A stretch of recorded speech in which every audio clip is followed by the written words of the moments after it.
Okay, I'm just getting the live stream sorted out. Shouldn't be too long. Before we do that, let's go and also check the volumes. So turn the sim up.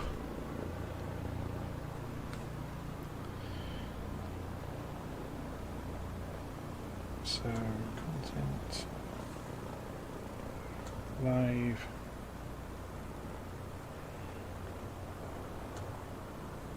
On save.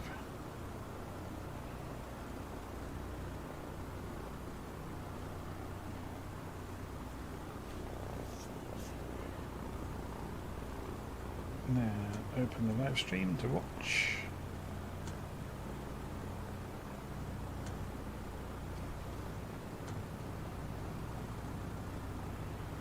Okay, getting there slowly.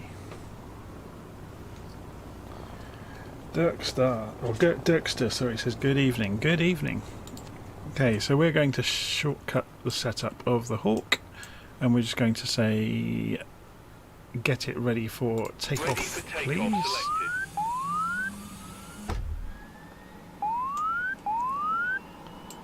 So we'll just patiently wait here for the aircraft to start up.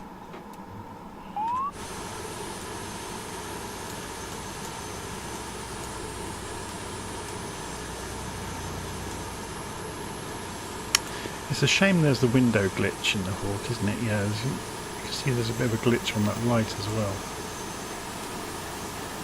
That's a really common one in the simulator.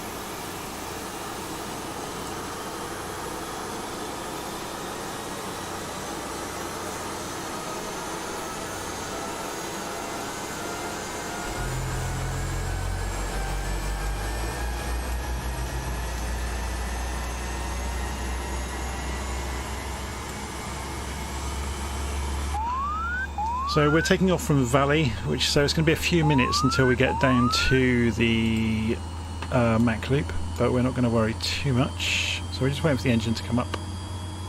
Hopefully the attitude indicator will correct itself. There it goes, as soon as we get power generation happening.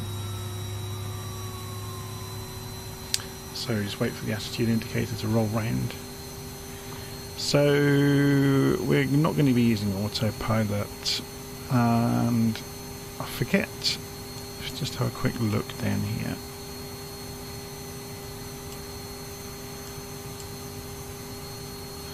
I'm going to leave the tablet in place, but I know there's a switch somewhere that hides the tablet. Is it one of these? Nope.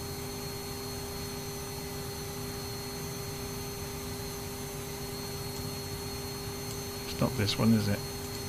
Ah, it is.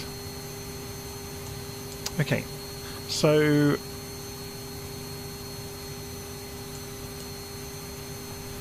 look outside. Everything has been retracted already. The position lights and the beacons are on, which is all good. It's not that I don't trust this to do things, but I just don't. Okay, what else can we get at in here? Okay, so airplane's up and running. We have got the option in this, oh, it's in the tablet, sorry.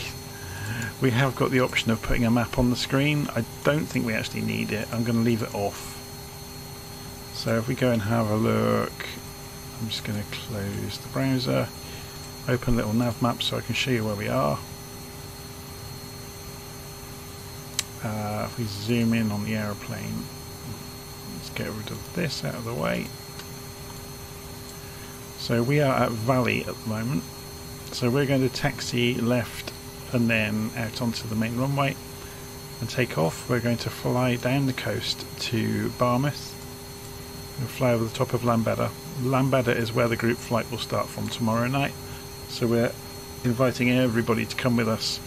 So I'm going to fly a few laps of the Mach Loop.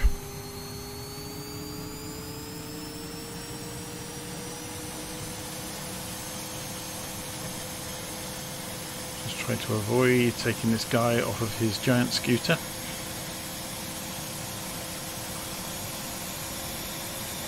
So yeah, I'll be flying the first couple of laps at a sensible height so people can see the route, and I'll be pointing out landmarks along the way.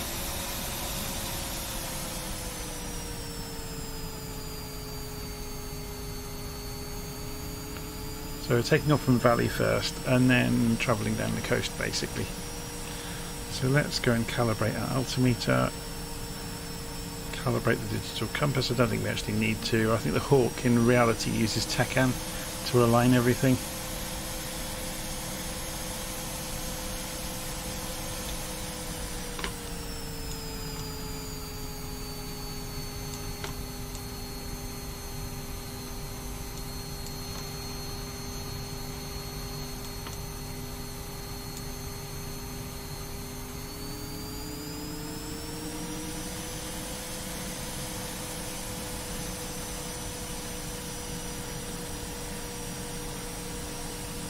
Just seen the comment from Jay about starting planes up. Yeah, starting planes has kind of become my thing, especially like last night. Oh my word, I must have spent 3 maybe 4 hours messing around with the Transall that came out yesterday, the C160. Oh my word, because I started doing the research before the documentation had arrived. So while I was in the middle of doing it, somebody suddenly emailed me and said, oh my word, they've just released the documents for it. And I went backwards through what I'd written down, and funnily enough, I had figured out, just by basically reverse engineering the aeroplane, pretty much I had nailed the actual sequence, which was more luck than judgment, I think. But anyway.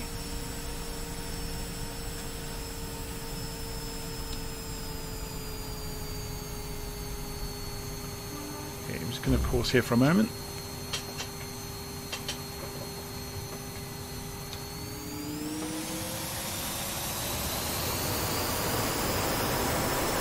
Okay, full throttle. There's hardly any wind looking at the windsock. So I've got the weather set to middle of the day because obviously it's dark in Wales while I'm recording this, and I've got it set to broken cloud. So going through 100 knots. Rotate. We're off the runway. Gear up. Just make sure that the gear is coming up. I've had problems with the controls recently. So flaps up. So we'll say goodbye to the valley behind us. We're on the Southeast Asia server, by the way, if anybody wants to join in. So let's get up above the cloud on the way. So we're holding just below 250 knots in the climb.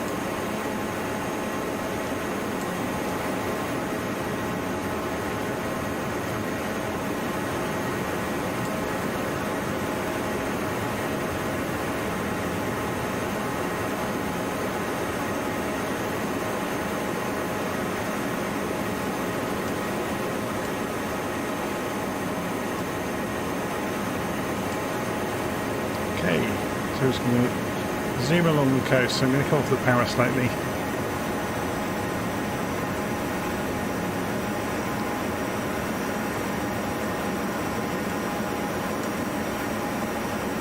One of the huge advantages of using the Hawk on the Mach Loop is its roll rate, which allows you to do the snap turns through the valleys. If I give you some idea, if I go full stick, it's pretty quick, and it's very good at stopping rolling as well, without you having to actually put opposite stick in to stop the roll. A lot of aeroplanes of this era, you end up having to kick it back, but you don't in the Hawk. It stops rolling when you stop the aileron, basically.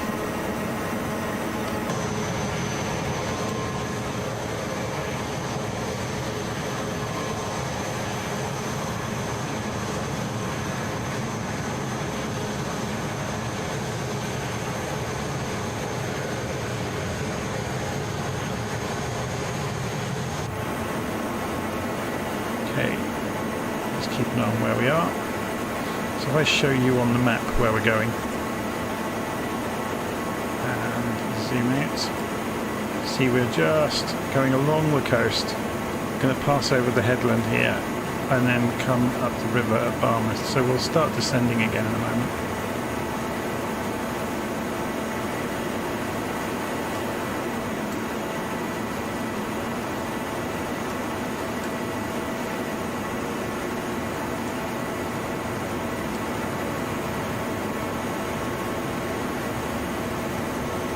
So we're just over 400 knots at the moment. Just come off the throttle then to 50%.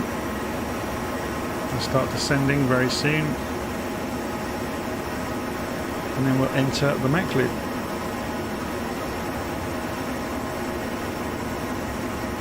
Someone's asking about specs. I've got the NVIDIA, is it 3080 RTX graphics card. It's a i7 processor, 3.6 gigahertz, 16 gigs of fast RAM, pretty quick motherboard.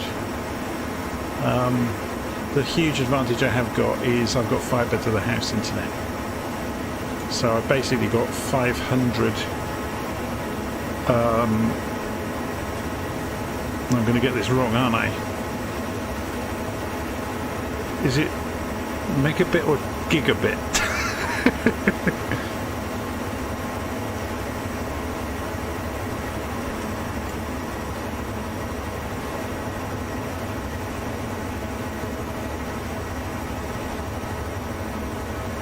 We have a look.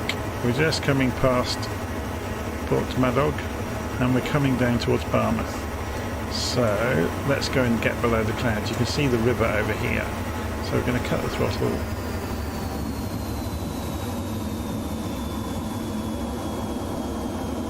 Get beneath this cloud.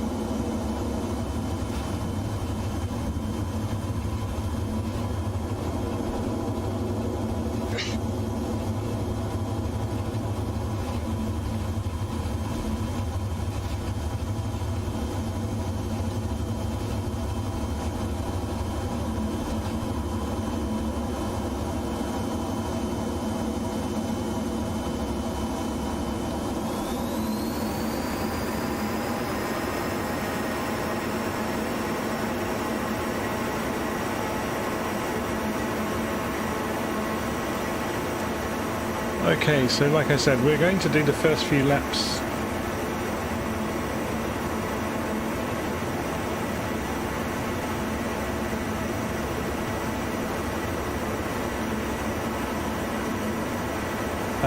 at a sensible height so I can point out landmarks, and then we'll gradually get lower with each lap. So I'm not going to go too fast either. He says doing 500 knots on the way in. Let's come off the brake, off the throttle, put the spoilers out and lose some of that speed. So we can see the speed falling off with the spoilers out, which is good.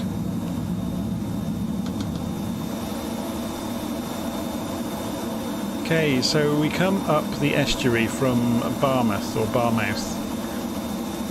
I guess the international people will be interested in that pronunciation. Let's go and put our view out of the nose. I'm just going to pull the nose up gently and trim the aeroplane so I can let go of the stick in level flight. We're going to push ourselves forwards, or there we go. Okay, so we follow the estuary and you will see there's a floodplain here.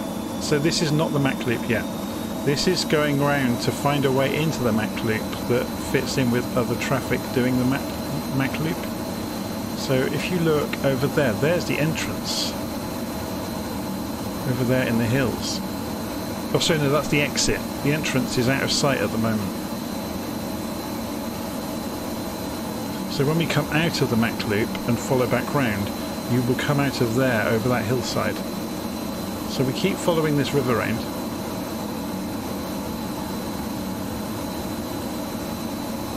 Here you can see there's somebody else following the same path in.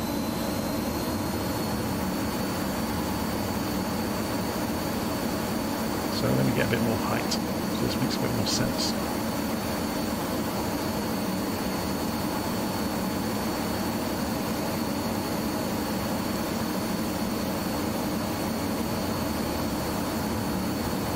Okay, So you'll notice there's a hillside here. So as we come in towards this valley at the end of where the river disappears off into the hills, there's a hillside. So we want to go around that hillside and climb over the top of it. So as we come towards the end of this river, we're going to turn right around the back of this hill. Yeah, so we're going to go now. So I guess this building is as good a marker as any to do this. We're basically going to double back on ourselves.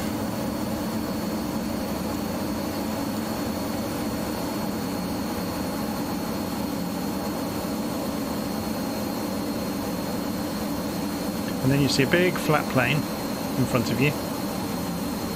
Yeah, and an even flatter plain to the right of that. So there's a big hill on this side. So we're now going the opposite direction back out towards the sea. So we've just flown up this big valley. And there is the entrance to the Mach Loop. Yeah, it's quite a distinctive looking curve in the hill. Now, if I do this from outside,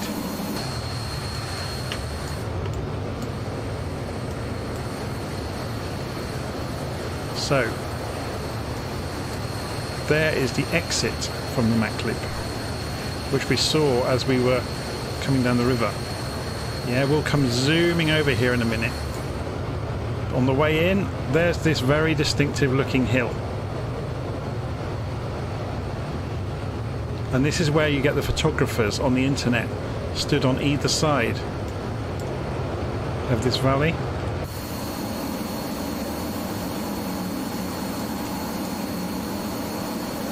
So we'll stay fairly high on this first loop. We'll just go 50% throttle all the way around.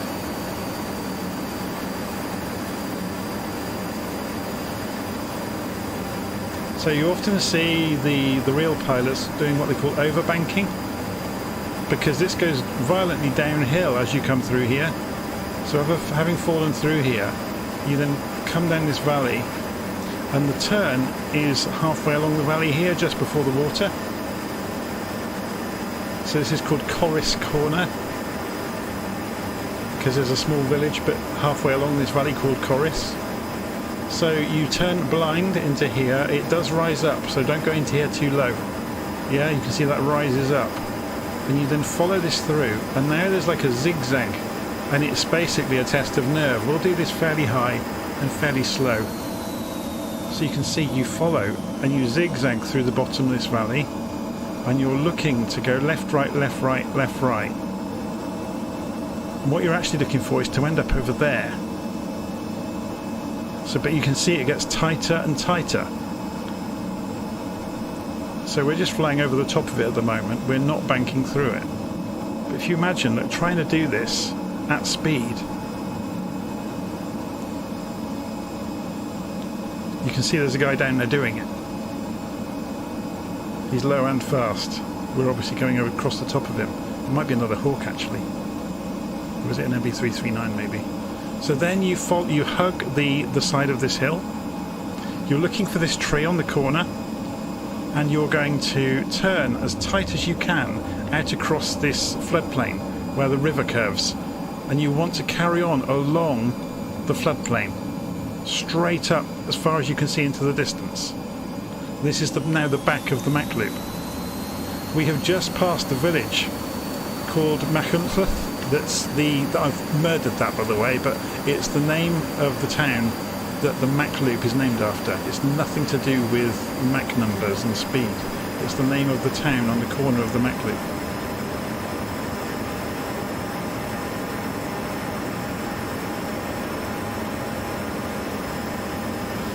Okay, so we follow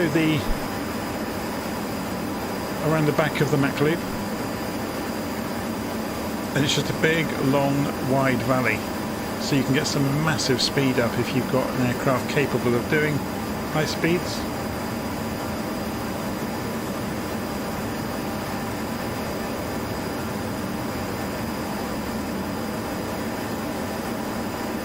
So you keep following it round to the left. And now in the distance now you can see a hill with trees on the left side of the hill. We are going to go to the left side of it. So this is our entrance into the finale of the Mach Loop. So we come in over these villages along here,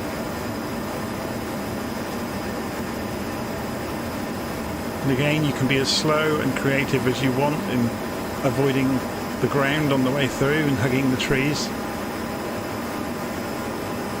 So we're going to the left side of this hill that's in the middle of the fork in the valley, and there's a dark hillside. We're going to sweep behind it.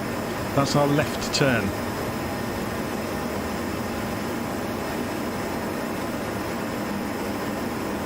So I'm going to stay high on purpose. And then you will see in this valley, you go straight along and it curves around to the left again.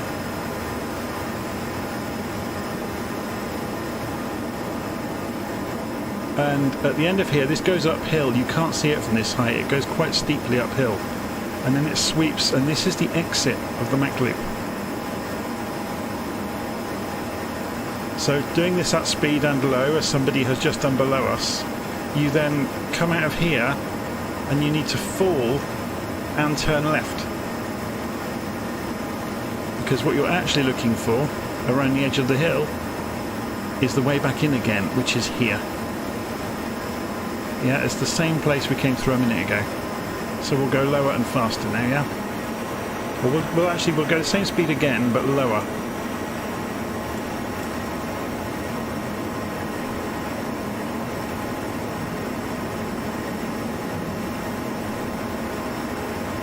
Ideally, I need to get the rotation axis in the middle of the screen.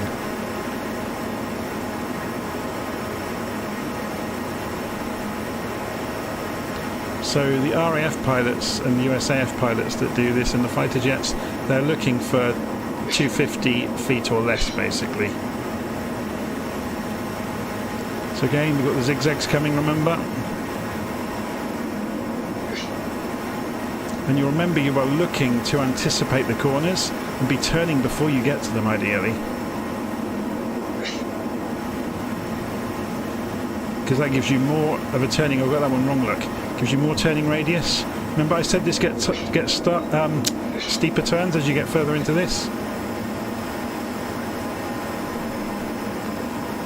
So I've not got quite the aeroplane trimmed out for this sort of speed, so we're getting low then around the edge of this hill. We're looking for that tree, which is here. We pull onto the back of the Mach Loop, so let's open the engine up.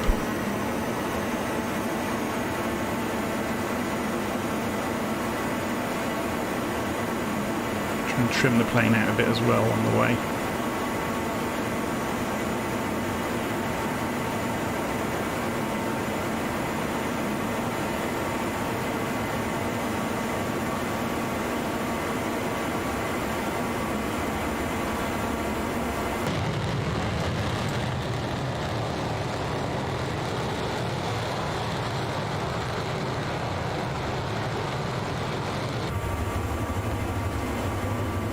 So you can see that hill coming in the distance where we go to the left side of it.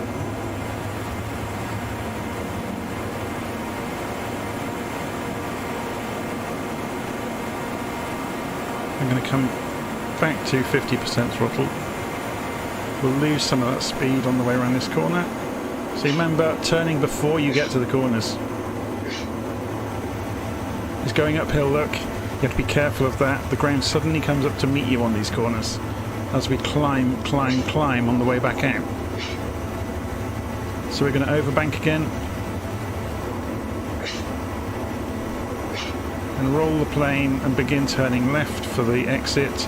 Let the nose fall as we come over the hill, and then we can roll it out to the bank to come back round towards the entrance again.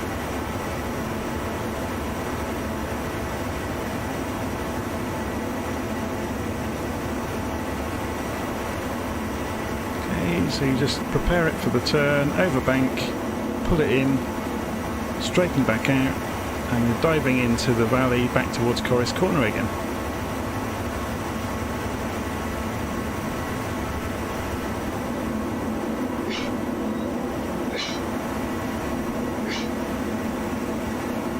So you can play games with the angles and coming into the various turns.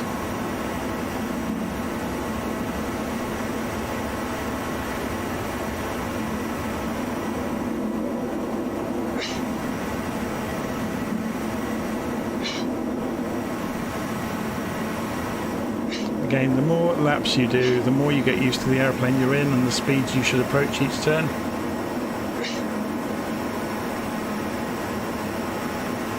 So coming looking for the tree again on the left, there comes the tree, so we're turning before we get to it, which makes it easier to stay in this valley without hitting the hill on the other side. Open the engine. And here we go again. Off around the back of the Mach Loop, keeping an eye out for pylons.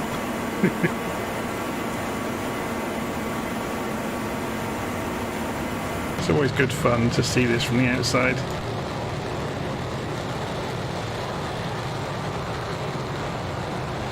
It's much easier to control it from the inside.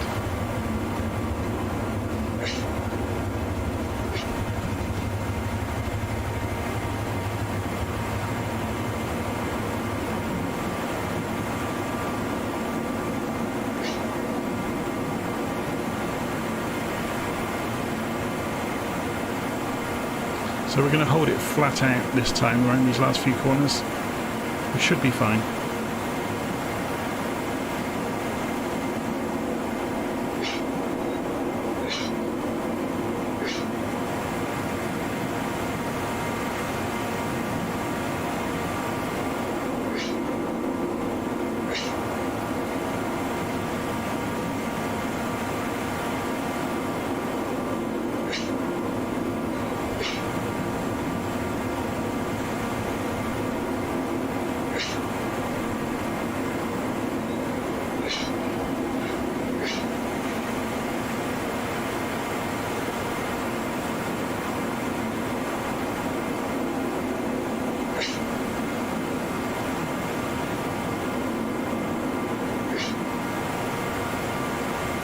And here we go again, back into Corey's corner again.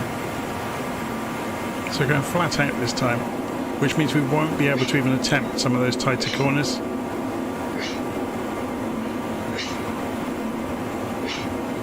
So we just have to be mindful of that and mindful of anticipating these turns a bit more and staying high, not trying too hard to make them.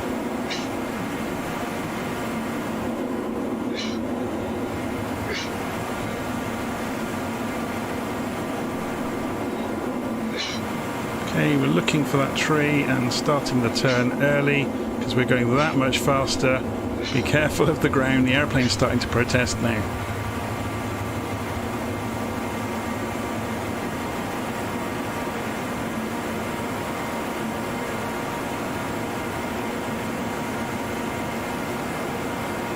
Follow around the back of the Mach Loop.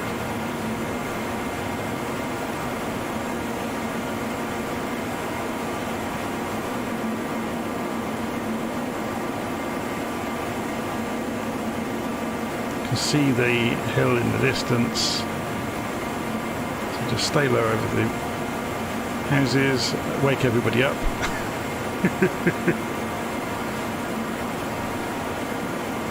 Okay, and we're probably going significantly faster than we have before now. So here we go, get it ready for the turn, crank the elevators in.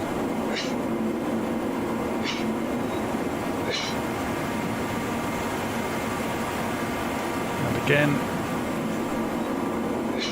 follow the line of the road, overbank, roll, fall over the top, and just gently roll round back towards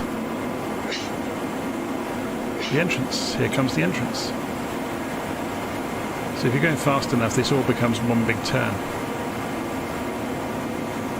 Okay, so I'm going to go higher again, slow down to 50%.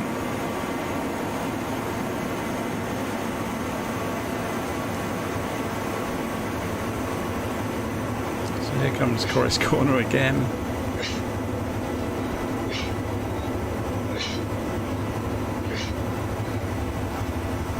Let's put the spoilers out.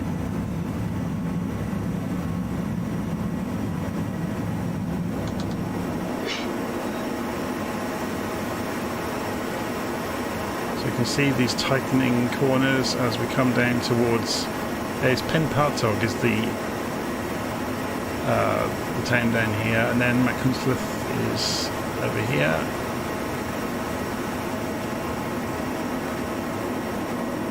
And then there's that super tight corner. You can't really see it with the frame in the way of the Hawk. I was hoping we could have seen it at the top of the cockpit.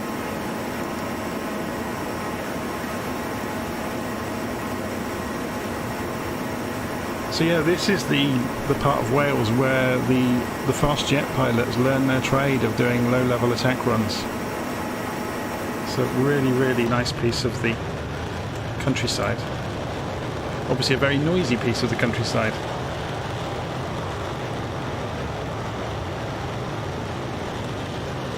Yeah, as I'm just looking at the live stream now I've got a bit of altitude. There's lots and lots of videos of the real thing.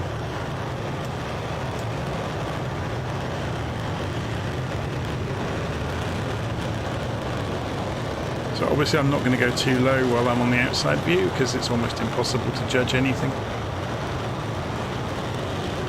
So here's that hill where you go to the left side, and then there's the halfway along the valley you're going to pull left around the back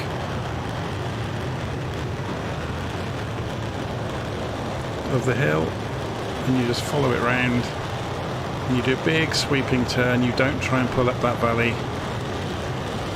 and then you pull it in tight again. This climbs quite steeply. There's a plane going through underneath us, look. Then you fall through here.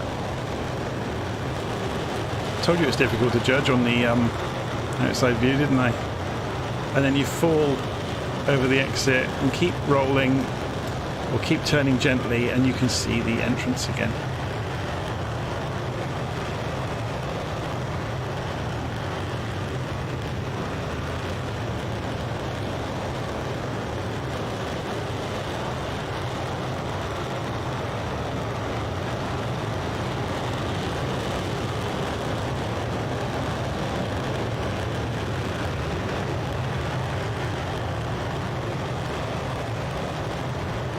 Okay, should we do this with the normal pilot view?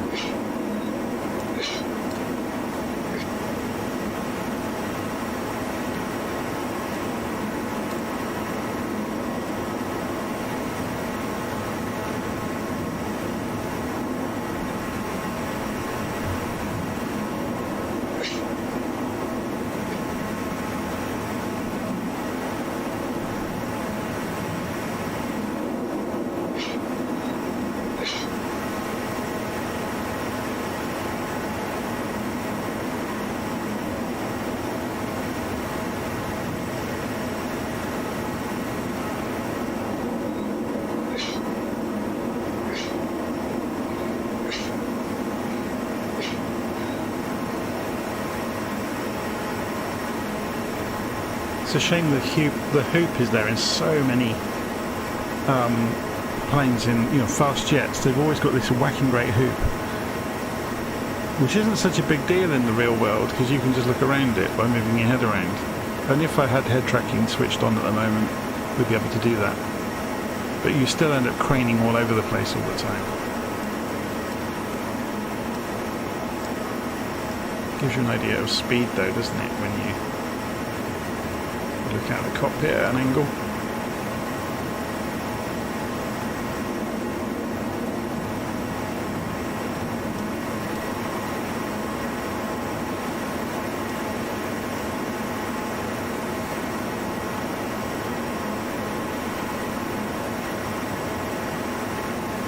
Okay, we're coming up to the turn again, so we're looking left for that dark hillside which we can't see because of the hoop look in the Hawk.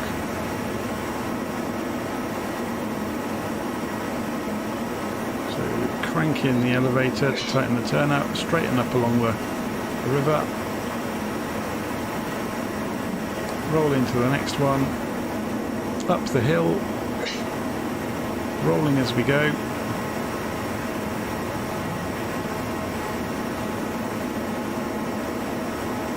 Terrible, isn't it? Because all of your reference points of where you need to be looking are directly beneath that hoop all the time. So exactly where you'll be looking around the corner ahead of yourself, you can't see. you can if you do this.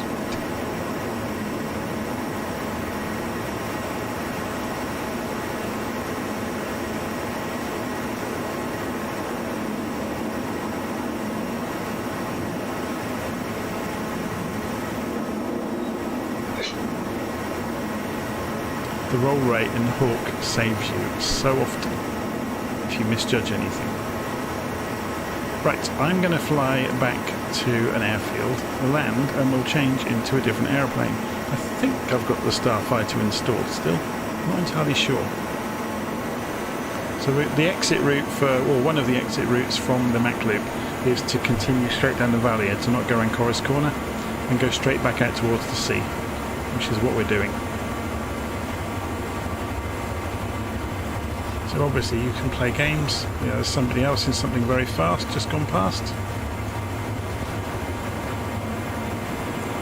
And Flight Sim's hilarious substitution algorithm has made it into a Mooney or something. It's probably an F-22 or an F-16 or something like that.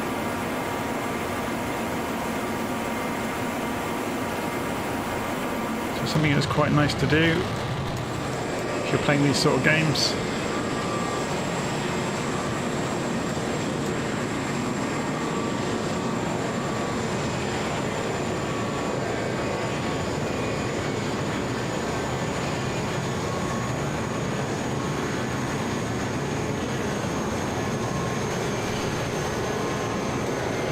Hawk physics falls apart under certain circumstances, and that was one of them.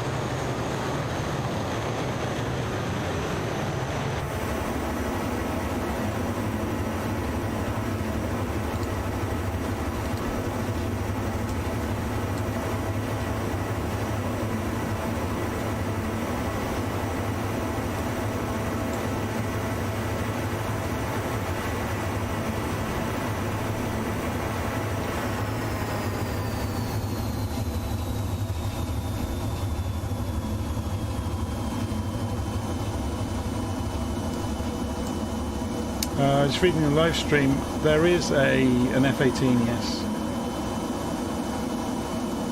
Yeah, we can move ourselves around in the cockpit to a certain extent, and that's what I'm doing by moving the camera around. But as somebody said in the live stream comments, there are some buttons to move the seat around, but it's actually easier just to use the arrow keys and move the camera in the cockpit for our purposes today. Yeah, we could play games with moving our view down a little bit.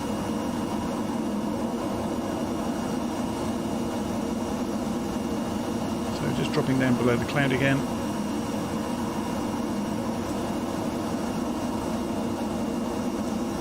So there's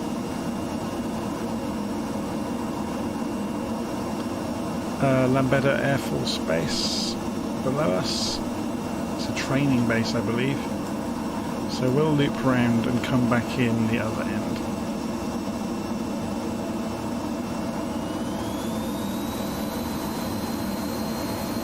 So we're doing about 350 knots at the moment.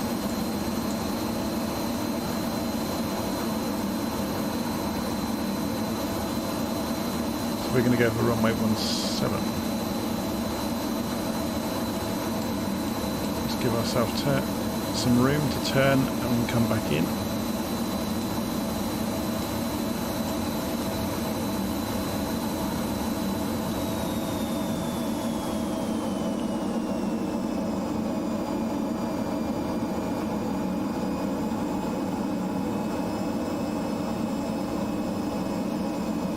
Lose all of our speed in the turn. Quite a nice way to slow the aeroplane down.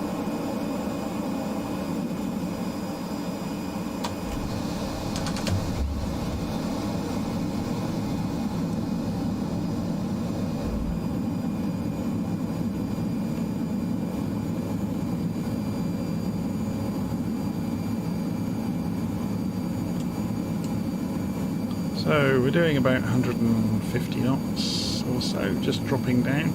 We don't want to get too slow. This does have the aerodynamics of a brick at low speed with the gear out. We're getting right near the limit of the aeroplane. I won't have any elevator left soon to rotate. I'm just increasing speed gently.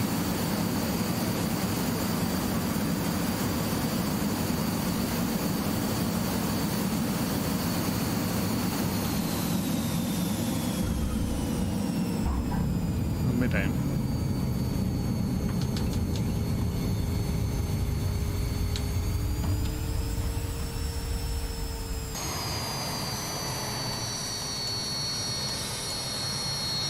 And the other one's coming behind us.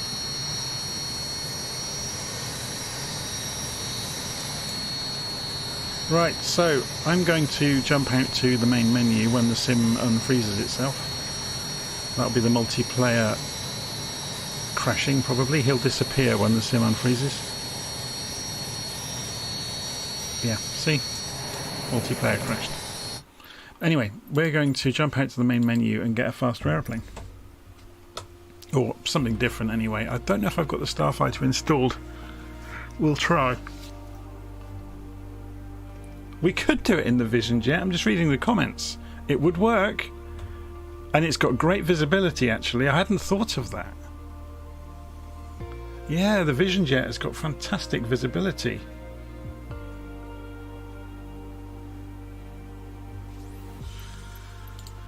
So let's see, we're going from Valley. We'll get the Starfighter if I've got it installed. I don't know if I have at the moment. It will be F104, won't it? I have. You're in luck. This is going to be much more fun. Should we get the traditional US Air Force colours? Here it is. So we'll just stick it on the end of the runway so we don't have to do the startup sequence. And fly.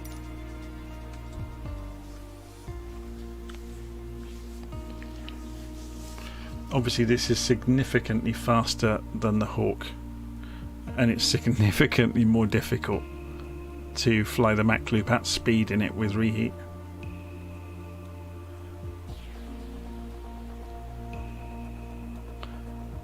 But it's almost like it was designed for it.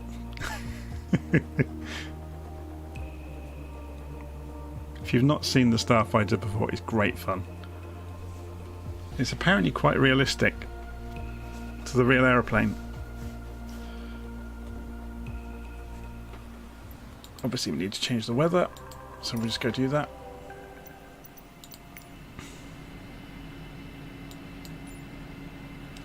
And we'll turn off the live weather. We'll go to a few clouds maybe.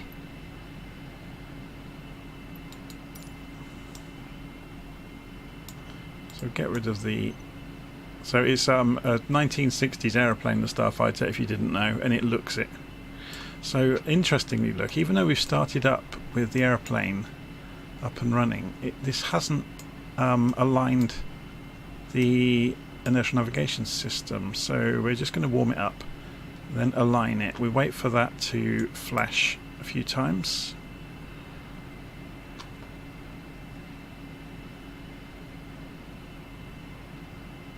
There we go, and then we can go to nav, and that will align the attitude indicator. Let's just check some other bits and bobs then. Yeah, they haven't done anything, look. They should be on TACAN, which will give us our accurate data. The barometer is now... Oh, barometric pressure is all done, that's good. What about lights? What have they switched on the default state? So the beacon light is not on. The external lights we want on bright and steady.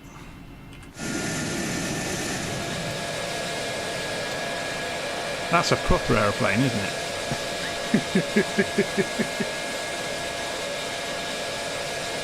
Well, I'm just reading the comments. I think the Starfighter was designed basically to climb to 60,000 feet, launch all of its missiles, and then clear off home. It wasn't ever designed to, get into any sort of fight with anything. It was literally zoom climb, fire everything, get out of there.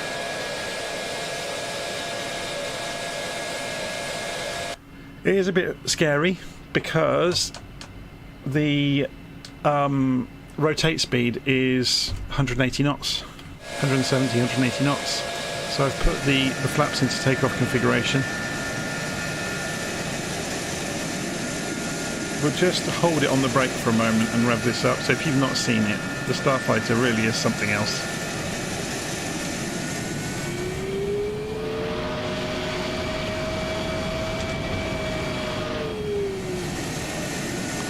And again, it's defeated the brakes with its own thrust, so it really comes into its own. If we put this into the evening,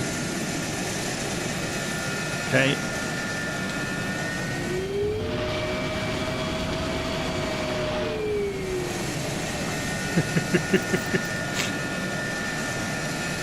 Okay, so what we'll do is we will rotate, or we'll roll down the runway.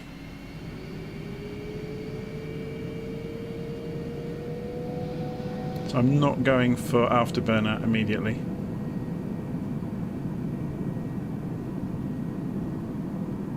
So we're holding it on military thrust, coming through 170, and we lift. We're bouncing along on the runway. They've just come off the ground.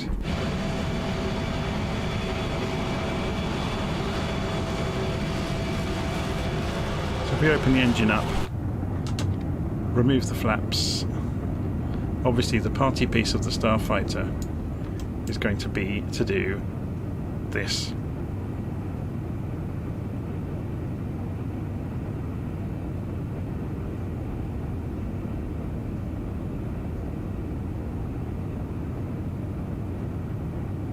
You can basically zoom climb straight off the runway to about 28,000 feet.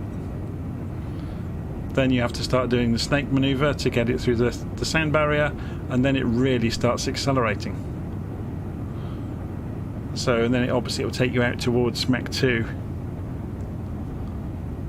But you can see it's just absolute craziness.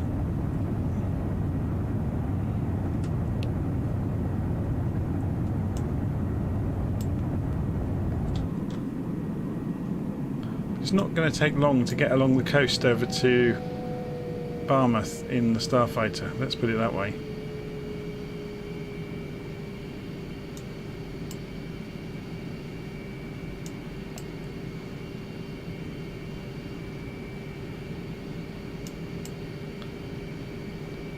So we're just coming down through 18,000 feet as we drop down. We were significantly higher than that. So you can see the coast stretching out down there. Here's this peninsula that we flew over earlier on the way in from Valley. Should we get rid of the clouds today so we can see it really clearly? We'll put high level clouds in. How about that?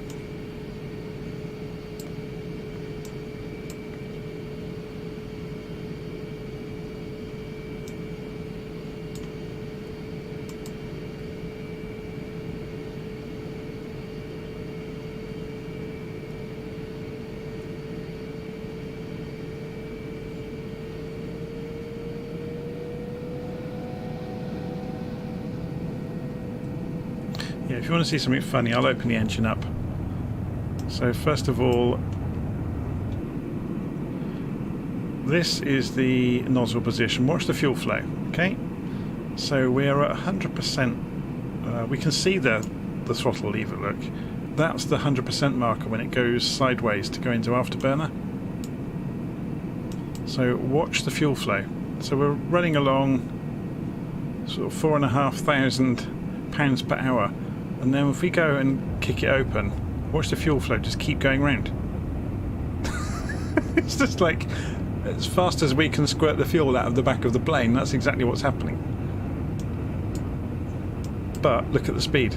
500 knots, 550 knots. So we're not even that high, we're only at 7,000 feet. We are climbing. Coming up to 600 knots, we're doing Mach 0.9-ish. Coming up, 0.8, 0.95. You won't get through Mach 1 at low level typically. You generally have to be in the sweet spot of the airframe to get it to do it.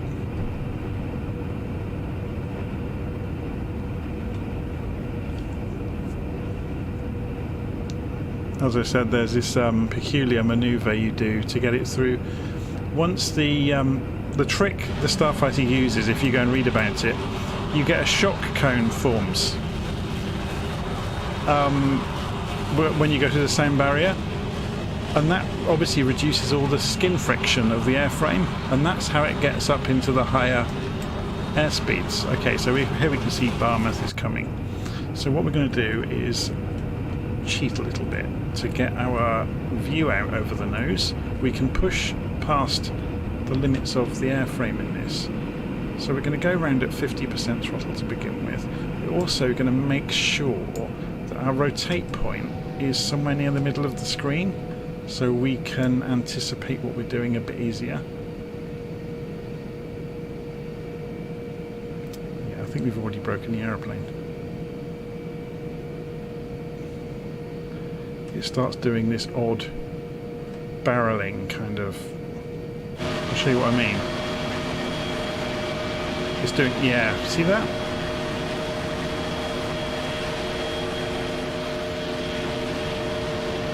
There you go, you can see it doing it. So it's not without its problems.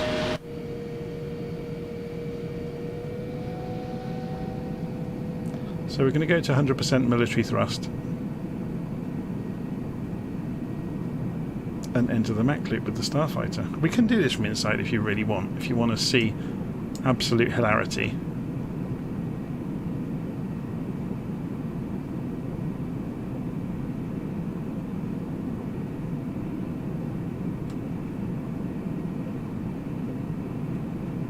So this is the river, if you remember, on the way in, where we're basically lining ourselves up for an entrance into the Mach Loop.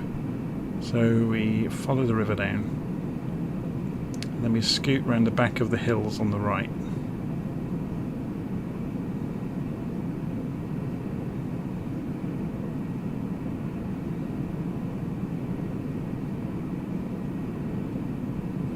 So we're coming down to the point at which we would normally. We're looking for this hillside, which we're going to go around the back of it. But remember, we have to end up climbing as we do double back.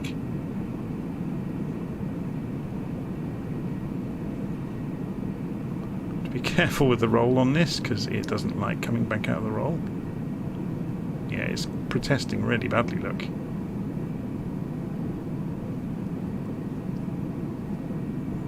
Doesn't want to do it.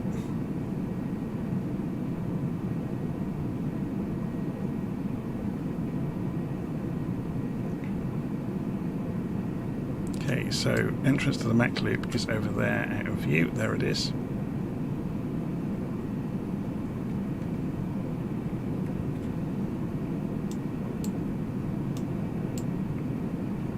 So we're going to have problems with the ironwork all the way through this, unless we go and do what I said and put ourselves out on the nose.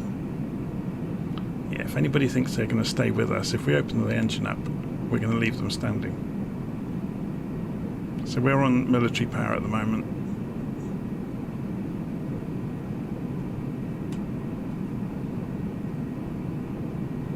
Thankfully it has great roll rate, which helps a lot.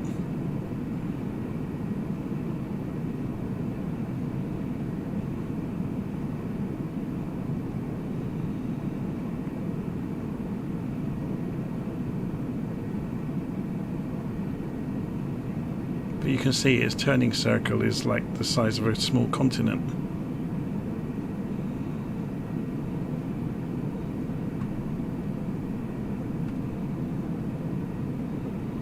So we're going to be quite conservative through here and realise our limitations and try to anticipate for the next turn.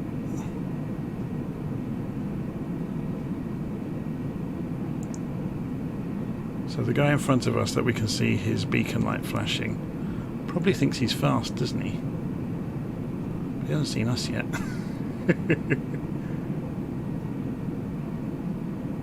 There's the tree, there's the valley. Let's open the engine.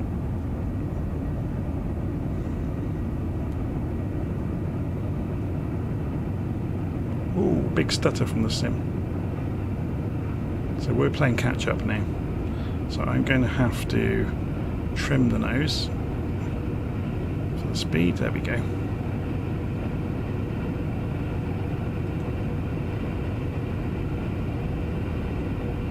Not sure where he went.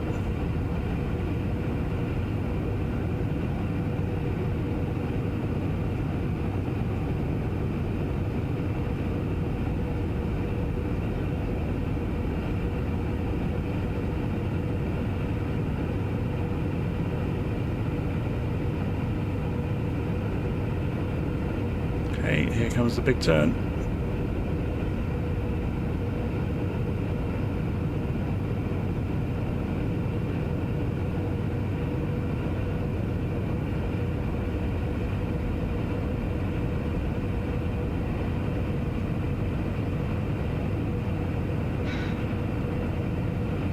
You just have to make sure your turns radiuses are that bit bigger to deal with the aeroplane.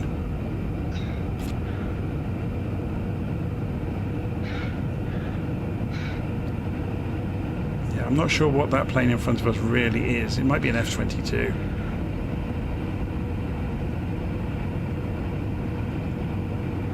Whatever it is comically fast.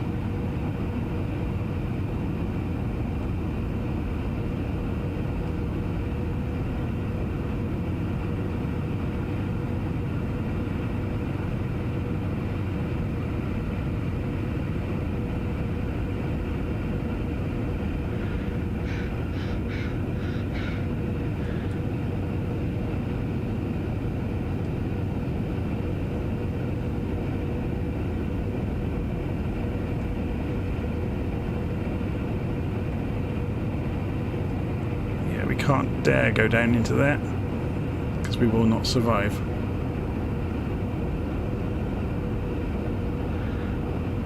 This turns into one huge corner though. Whoa, that's dangerous. If you want to know what speed we're doing, we're at 600 knots basically.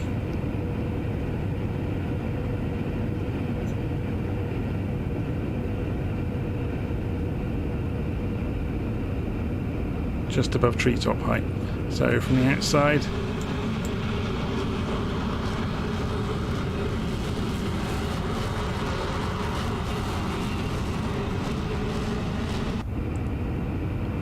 yeah, it's not fun doing that from the outside.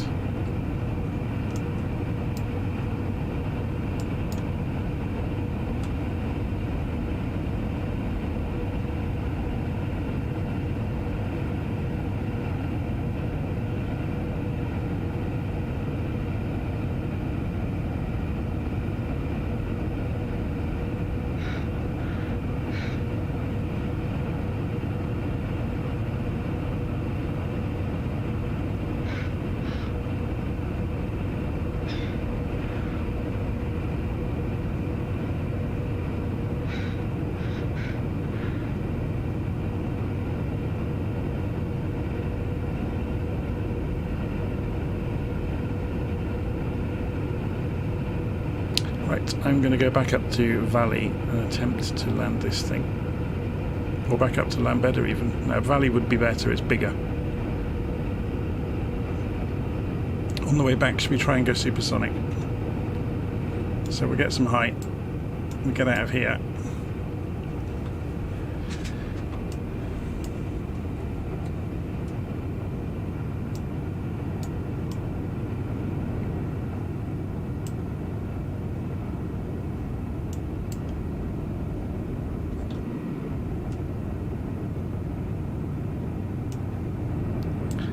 Have we actually...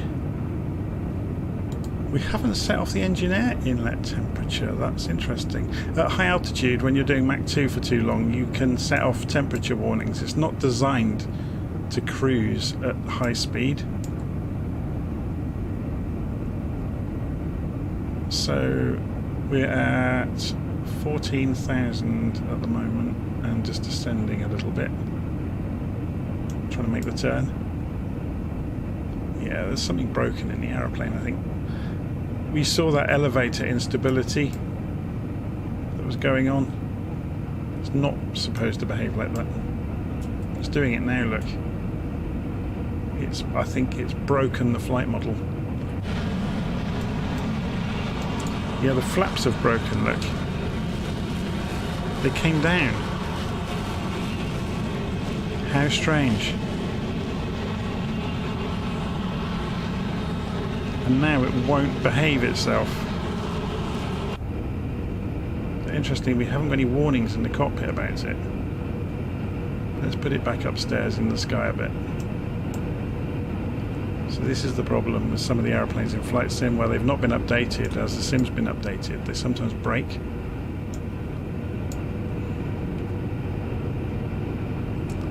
So we're just coming back up through 19,000, or so 9,000 feet.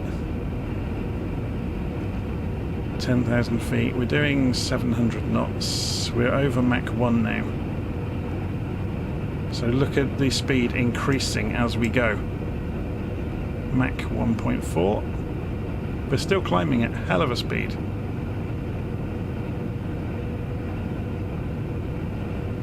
So let's roll it over and let it level out. We're coming up through 23,000 feet.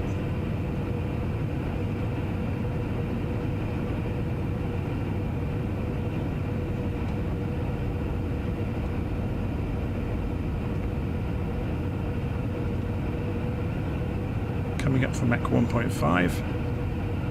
Remember what I said about once you're in the shock cone, once you've gone supersonic, it accelerates really hard. So just coming up through 32,000 feet. I think about 38,000 feet is kind of its sweet spot. So you can see it's accelerating hard again as we get into the thinner air, as we keep climbing. You can see that the needle's moving. So we're not high enough at the moment. Let's go higher. There's something really badly broken in it though. We've probably damaged it. We've bent the aeroplane doing the Mach Loop turns in it.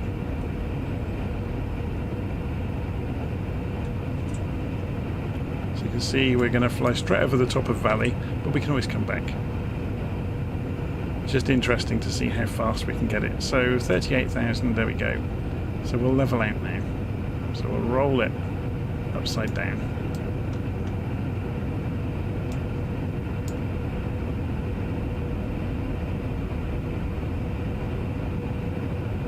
Let it gently fall and watch the speed build. Mach 1.65.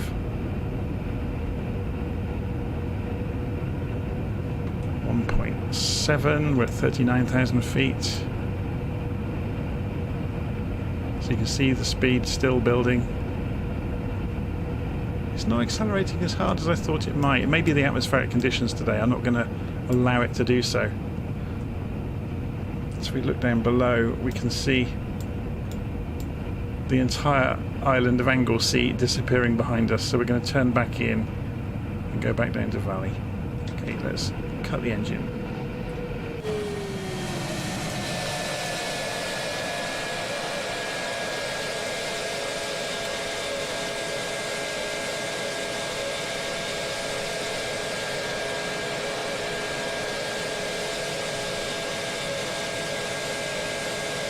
Bit wagging. I think that's where we've kind of broken the aeroplane, or at least the flight model's broken.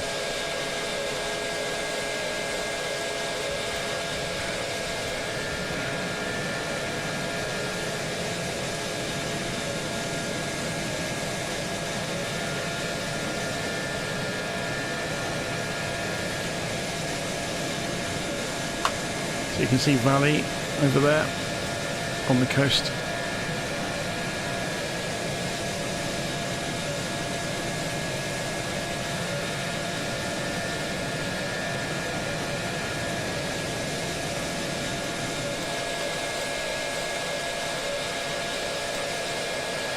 Starfighter does look amazing though, doesn't it?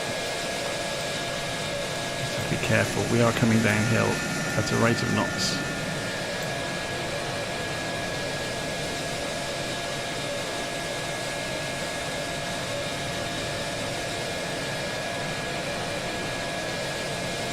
I think we've broken it.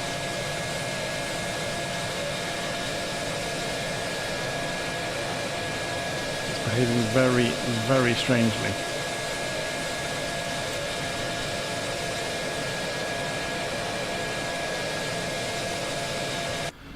Our chances of getting it back in one piece are probably quite slim because of this.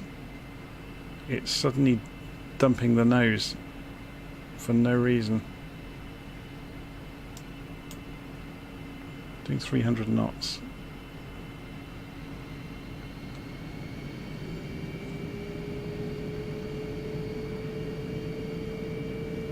I wonder if it might correct itself when we put the gear down.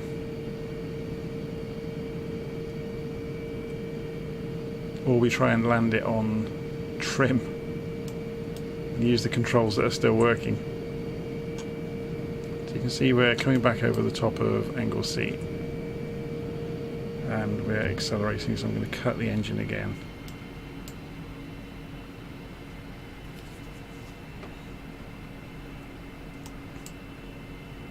Trouble is we can't land without thrust because it uses engine exhaust over the wings to power the powered flaps basically.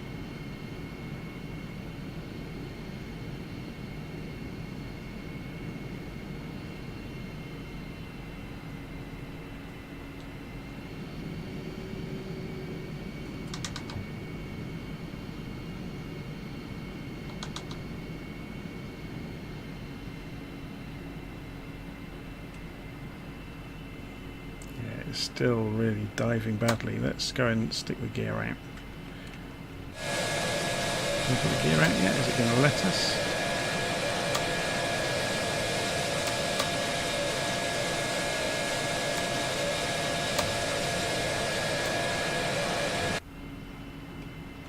We've got problems.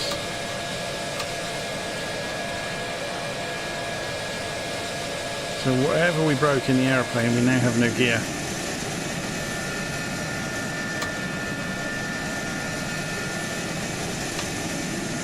There's no warnings. So what has gone wrong? Aileron and rudder over limits. Oh yeah, we've broken the control surfaces.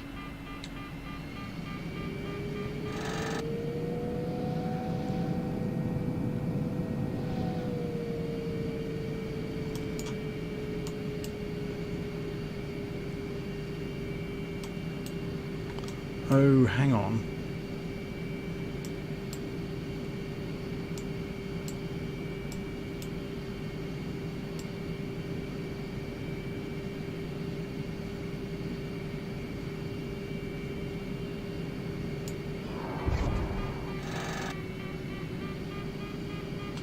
We've hit the ground anyway, but I've just realised what's going on.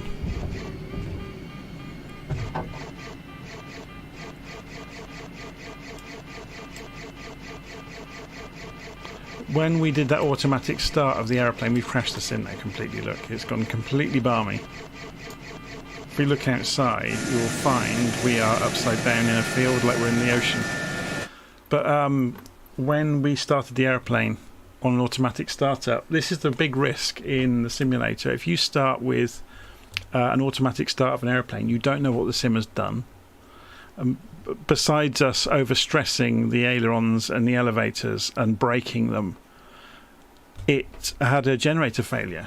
And I imagine the aeroplane wasn't configured correctly from the start, which is why we had the strangeness on the control inputs, because it's powered controls as well. So anyway, what other airplanes have we got that we might go and do the Mach Loop in? Have I got the MB339 installed? I'm not sure if I have.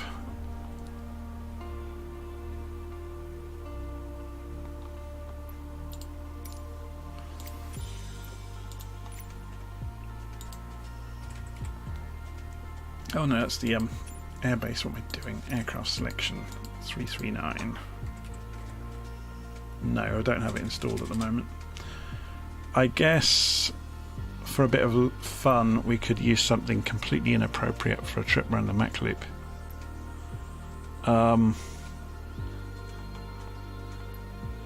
It would make everybody laugh, wouldn't it? 747 or something. Or the Antonov. I don't know if I got the Antonov or the Spruce Goose. Its real name was a Hercules, wasn't it? We did talk about doing a trip round in the G2, didn't we? What speed can it do? 300 knots. So it could possibly. It probably only do 250 at ground level, I would imagine. There's the Hawk. 737, anybody?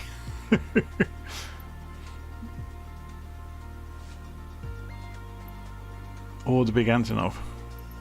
Oh, it's got to be done, hasn't it? So if we move that to middle of the day, we won't bother starting from too far away. We'll go from the runway just for a bit of fun.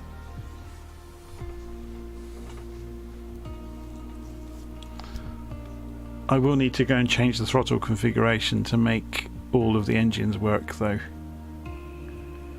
I think.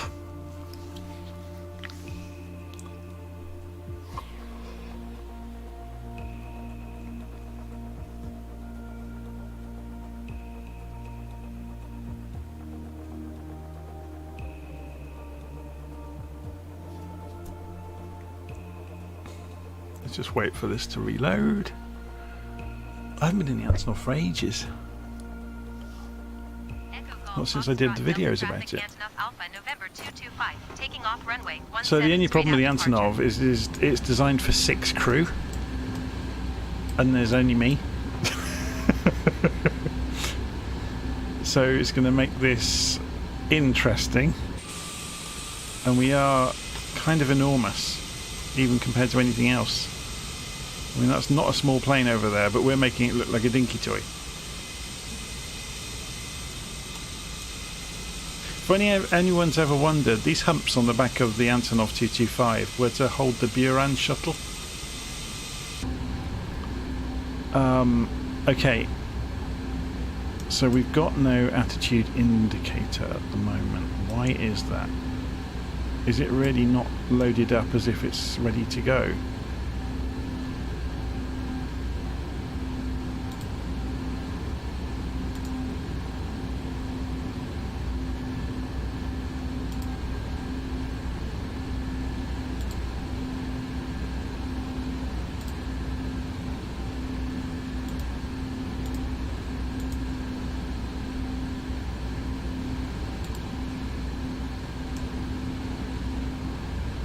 It was just taking a while for the systems to come up to speed.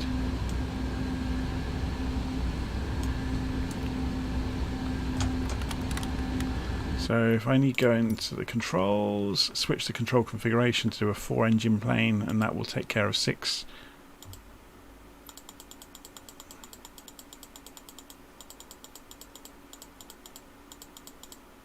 If I can find my 4-engine configuration, there it is. Apply, go back, resume. So we've put the flaps. This can take off with full flaps actually for takeoff. I'm just doing that, just waiting for the flaps to travel. They're like barn doors in this thing, aren't they? There we go. So engines forwards, off the parking brake, and we start lumbering forwards.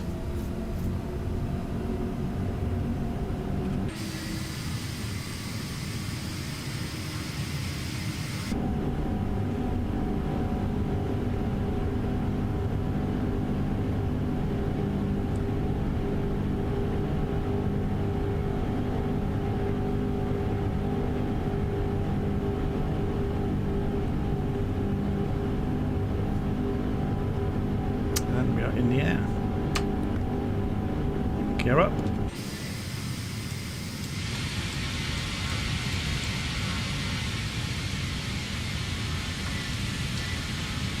Start winding the flaps in.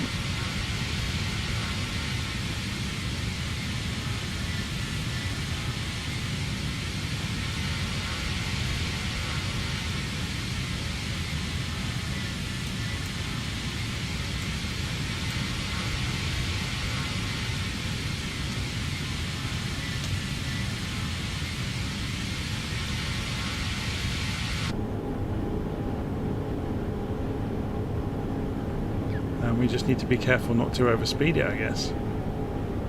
Can we get close to the cockpit? Yeah, that's about as far forward as we can get. The trouble is we're going to need to see the speed, aren't we? So we'll at least have that view.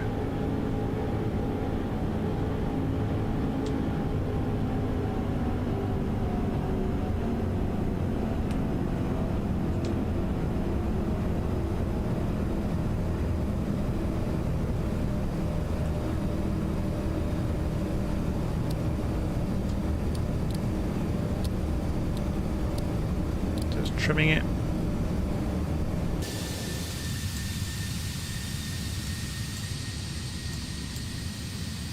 Somebody must have done this already, putting the Antonov 225 around the Mach Loop. They must have.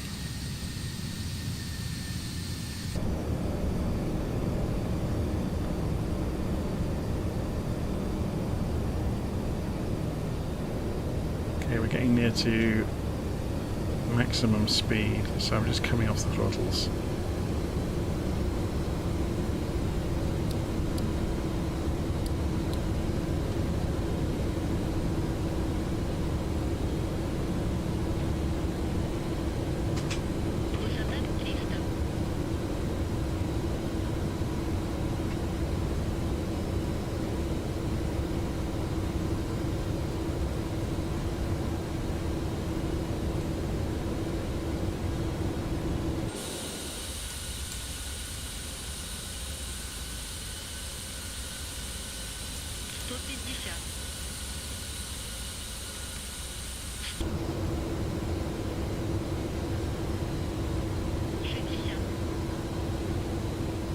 It's actually remarkably docile for such a big aeroplane.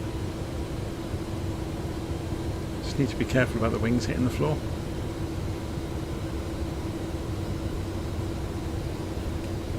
Getting tangled up with the floor.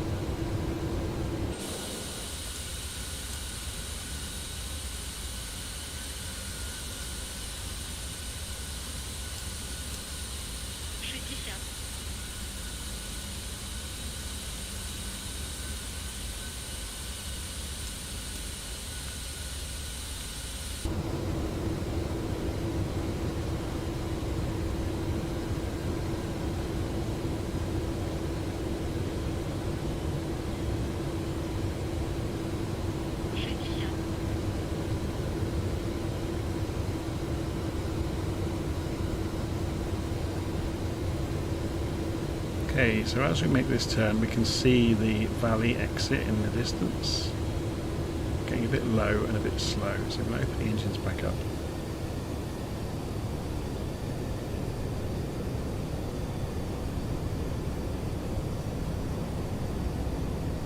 So there's our hill over here that we're going to go around the back of.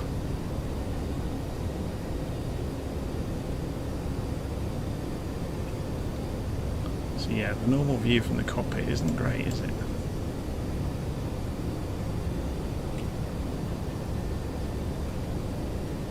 Quite thankful that we can do this. So there's that huge hump you would normally try and turn before. We're going to have to go full throttle. And we're going to put it in the trees. It's not even going to make the turn. We crashed it.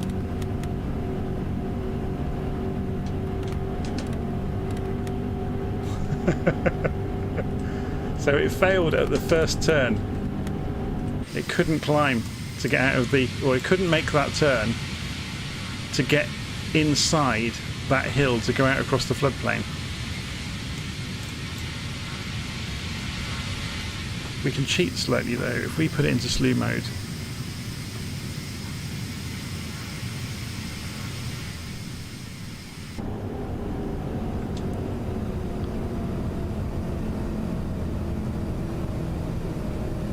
Right, now we know about that inability of the plane to do that sort of thing, we can manage airspeed a bit better.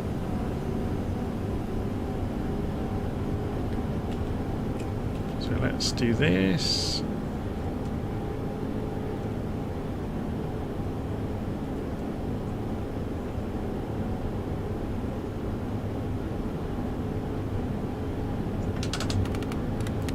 Let's get rid of the flaps.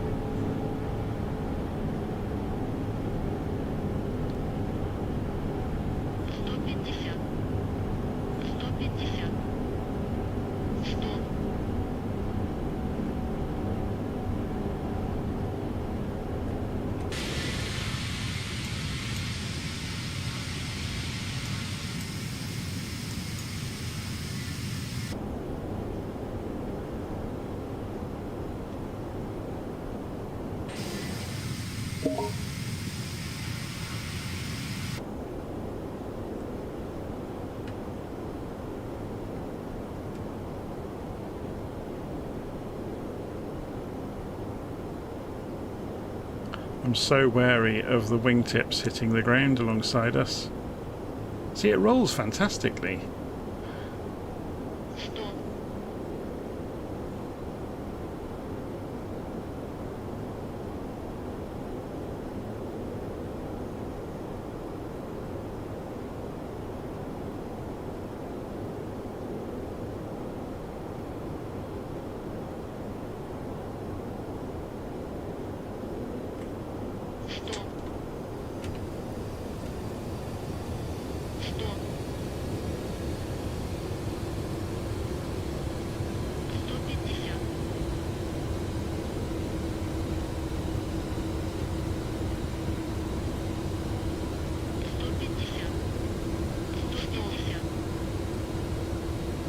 We can't make any of those corners, so we're not even going to try.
Just a big old heavy lump, isn't it? That's the trouble.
Okay, let's go and put this back down at Lambeda and then we'll call it a night, I think.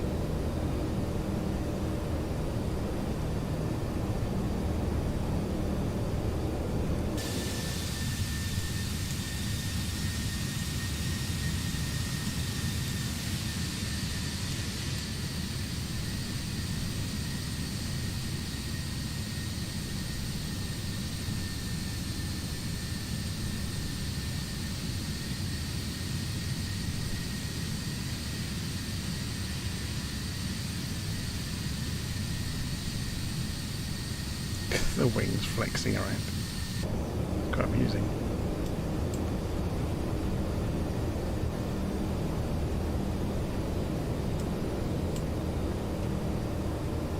We'll go straight in with it, I guess.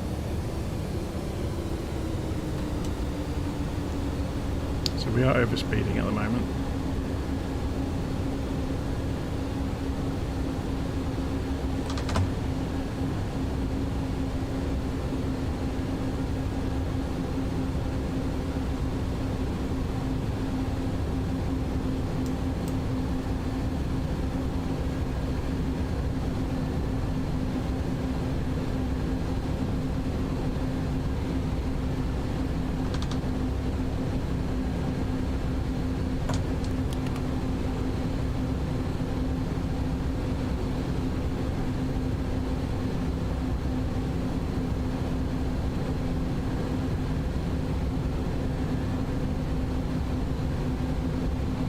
Runway is directly in front of us. Gear down. Although we're going a bit fast for the gear, so let's just slow down a bit more.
We're down.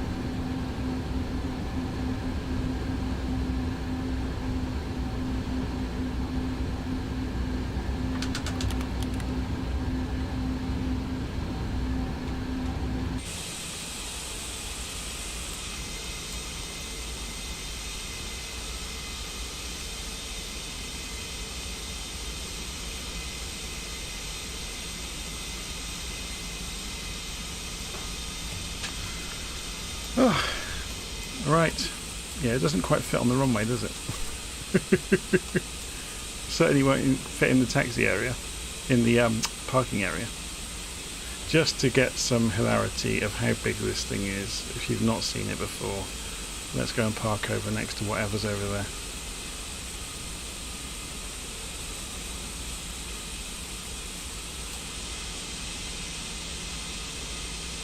So it is designed for landing on the grass, if you didn't know. That's why it has all those wheels.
That gives you some idea, doesn't it?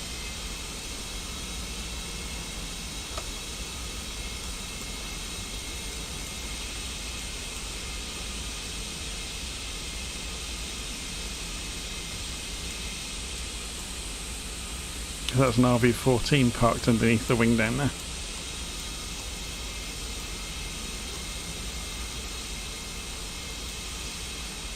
Anyway, I'm going to leave it there, and I'll see you all again soon. Hopefully you enjoyed having a look around the Mach Loop with me. Obviously the first kind of half an hour we did it seriously, and then we just had a bit of fun towards the end. So see you all again soon.